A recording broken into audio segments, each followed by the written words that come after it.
অ্যাডভেস্টার উপরে এখন বৃষ্টিটা একটু কমেছে, ছাতা মাথায় দিয়ে চলুন দেখি। এত বৃষ্টি পড়ছে। এই যে গাছের গোড়া থেকে উড়ে গেছে, একদম গোড়া থেকে উড়ে গিয়ে অ্যাডভেস্টারে পড়েছে। এই গাছকে কি করে নামাবো এখন, আমাকে লোক।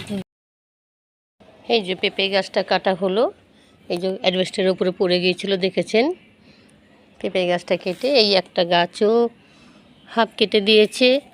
বৃষ্টি যা হলো, এই যে এখানে ফেলে দিয়েছে।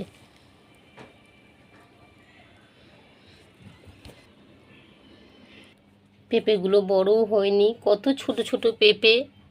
এতগুলো পেঁপে কি করব, সবাইকে দিয়ে দেবো, দিয়ে মিলেমিশে সবাই মিলে খাবো। আর রান্নাটাও করবো, কি রান্না করবো অবশ্যই।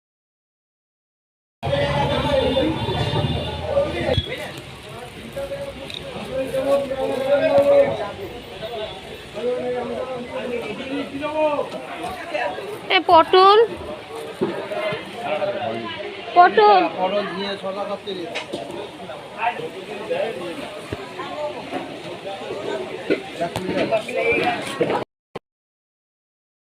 নমস্কার, শিশির বিন্দু মিষ্টি হেসেল সকলকে স্বাগত জানাচ্ছে।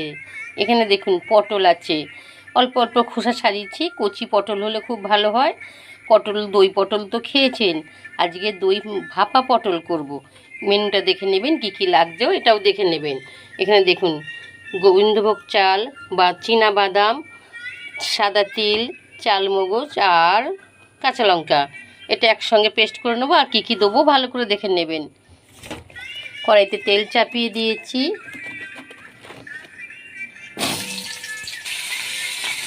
অল্প একটু নুন হলুদ দিয়ে এটা চাপা দিয়ে কখনো চাপা দেবো, কখনো ঢাকাটা খুলে নেড়ে চেড়ে ভেজে নেব।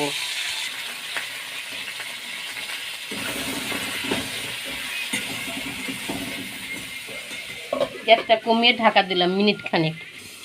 এখানে দেখুন দই আছে, দই 2 চামচ দেবো। দই 2 চামচ দিলাম, আর এইগুলো দিয়ে একসঙ্গে বেটে নেব। আর একটু দিই,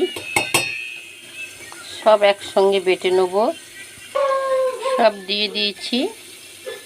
এখানে নুনও দিয়ে দেবো, পটলও নুন দেওয়া আছে, খুব বেশি দেবো না, অল্প করে, মানে স্বাদ অনুযায়ী চিনিও দেবো। মাঝখানে খুলে গ্যাস বাড়িয়ে একটু নেড়ে নিচ্ছি, আবার গ্যাস কমিয়ে মিনিট খানেক ঢাকা দিচ্ছি। পটল ভাজা হয়ে গেছে, তুলে নিচ্ছি।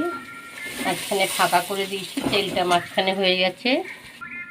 শুকনো লঙ্কা সর্ষে দিয়েছি, এটা সর্ষের তেলও করতে পারেন, সাদা তেলও করতে পারেন। কারি পাতা দিলাম। এই যে মশলা বাটাটা দিয়ে দেবো, একটু সময় নিয়ে মিহিন করে বাটতে হবে। সামান্য একটু জল দিয়ে এটা গুলিয়ে দিয়ে দিচ্ছি।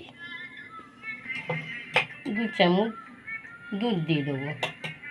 ভীষণ ভালো খেতে হয়। জামাই ষষ্ঠীতে নিরামিষ মেনুটা রাখতে পারেন, মাছ মাংস কত কী তো হবেই, তার সত্ত্বেও এই মেনুটা রাখতে পারেন, ভীষণ ভালো হয় খেতে। ঝাল যে যেমন খাবেন দেবেন, বাকিটা আমার মতন করবেন। কটা কাঁচা লঙ্কা দিয়ে দিলাম। এখানে জল দিয়েছি, তাপটা মিডিয়াম করে মিনিট 10 ঢাকা দেবো। জল যদি কড়াইতে কম থাকে মাঝখানে খুলে একটু ঢেলে দেবো। সাইড থেকে ফাঁকা হচ্ছিল, এই ঢাকাটা দিলাম।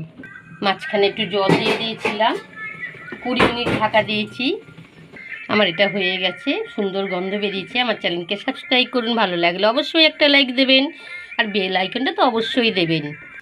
ফেসবুক থেকে দেখে থাকলে পেজটা ফলো শেয়ার অবশ্যই করবেন।